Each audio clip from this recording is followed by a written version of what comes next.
The piece I'm reading from is called Nylon Encased Flesh. I'm not sure if everyone can see this, but there are sidebars along the side of it. So the sidebars kind of act as, sometimes they introduce the text that's about to be read. Sometimes the text and the sidebars play off of each other. But mostly the sidebars act to introduce the change in narration. Sometimes you hear one person's first-person narration, another character's narration, and sometimes the narrator's narration. So just so that no one's confused, when I'm reading the sidebars, I'll do a little hand movement. Oh, and I'd just like to take this opportunity to also thank Helen for being such a superwoman and David for your awesome mentoring. Arshia thinks in morning. I wake up, body splayed across the mattress in a starburst. Sunlight, then rain, then resurrected sunlight. The men on a neighboring roof are hammering sadistically out of time. Bang, pause, bang, bang, pause, pause, bang, bang, pause. I decide I can't stand my apartment walls and bound out, walking through the heavy, congested streets, now weightless. Arshia on the city. Countless people in Toronto are thinking about the one that got away. How many times have they fantasized about you?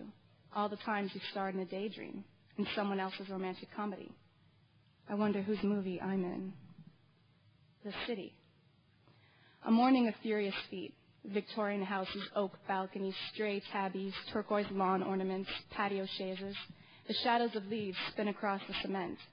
Kensington Market bustles and hums with soft peaches, skinned trouts, and pink crinolines with black lace. The dogs on Augusta Avenue yip like the out-of-work actors I hang out with. Several European seniors out for a stroll, a Japanese laundromat that also sells rice paper, 2 blonde kids playing with hula hoops on Markham Street, 10 friendly cats looking for a few good scratches. The Trinity Bellwoods drumming circle drips a collective energy. The dreadlocked kids paint their skin with sandalwood, gold dust, and red hibiscus, then sweat out the colors into porous swirls as they dance. The park sways, green blades, and the squirrels snap and squeal. Beverly Street balconies are decayed hickory wood and twisted iron. The ambitious ivory festoons the dilapidated Vic houses.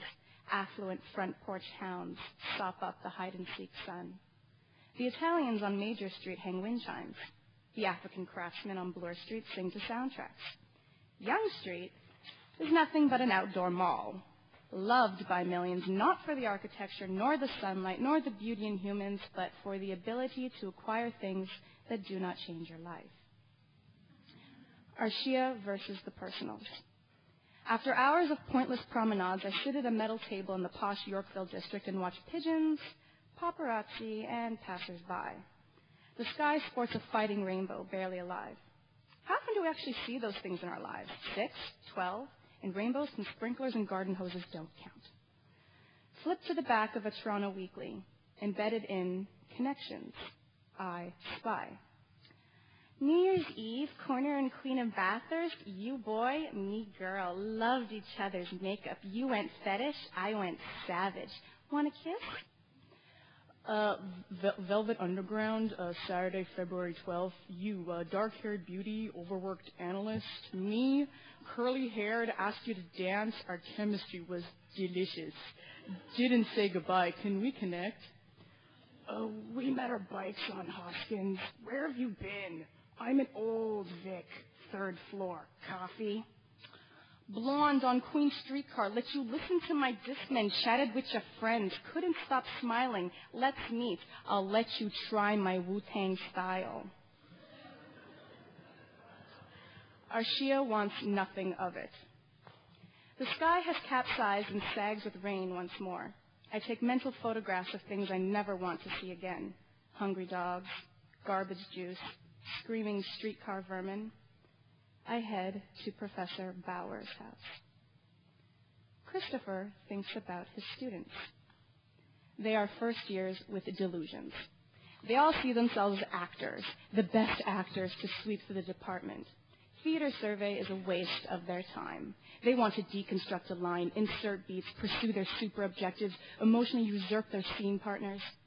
They are forced through my David French lectures, my analysis of George F. Walker, my critique of Les Belles Sœurs. My job is a veiled attempt to weed out the self-absorbed brats from the department, the ones who don't care for theater, the ones who exploit it as a means to fame. They are delusional kids. I hit them with reality. Christopher thinks about Arshia. She wears a flower in her hair to all my lectures. Arshia's flower. A passion flower. Mango butter petals with emerald freckles. Ripped every Sunday night, syruped in midnight dew from Mr. Stillwell's garden. 99-cent bobby pins hold the stem into place. Right versus left. She wears it over her left ear. In Caribbean culture, wearing a flower over your right ear indicates marriage. Over your left ear indicates availability. Or is it the other way around? Christopher's disdain for Arshia in fragments. Obnoxious, vying for attention, the low-cut tops, the hyena laugh, the inappropriate pseudo-intellectual responses, dull essays, poor attendance, scamp attitude, cavalier look, failing grades. She stoops to conquer. Once, Christopher was sitting in the tech booth calling the lighting cues for a play when he glanced down into the audience.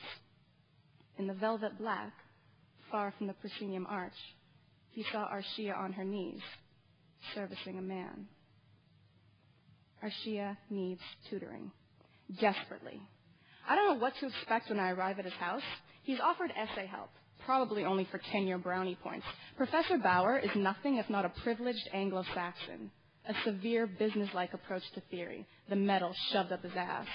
An academic or a scholar. He's known by both names, among others. When she rings the doorbell, Christopher opens his large English oak door. His eyes go straight to her flower. It sits like a worn-out compliment in her raven hair. Her eyes are expectant, like a hanging punchline. Arshia's impression. He's spinning his wedding ring around his finger. You can always tell when a man is having a midlife crisis. He spins his wedding ring, like he's trying to guess the combination.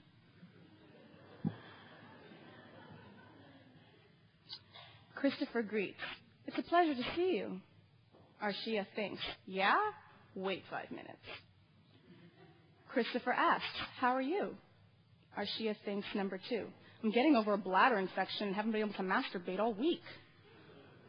Christopher oblivious. Glad to hear it. Have a seat. The absence of mugs.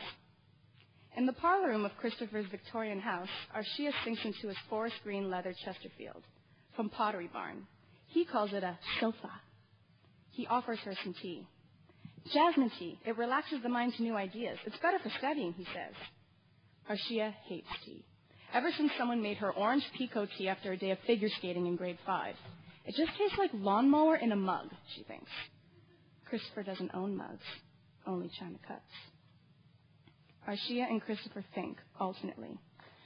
I'm a guest at a professor's house, so I guess I have to suck this tea down. She's fidgeting on my sofa. Even if I hork on this shit, I'm going to gulp it down for him. She better not spill. A few dozen sugar cubes, please. Some honey. Anything. You know, I prefer one good piece of furniture to a room full of Sears junk. Don't ruin this piece for me. How long is he going to stare at me like that? The continuing session. Outside, rain taps Morse code on Christopher's stained glass windows. From their view, Arshia cannot see the homeless, the CN Tower, the convenience stores, the Spadina streetcars that fill the center of the avenue like bone marrow. Only an affluent maple-lined street with 4-door infinities on carefully paved driveways. I'm going to stop there. Thank you.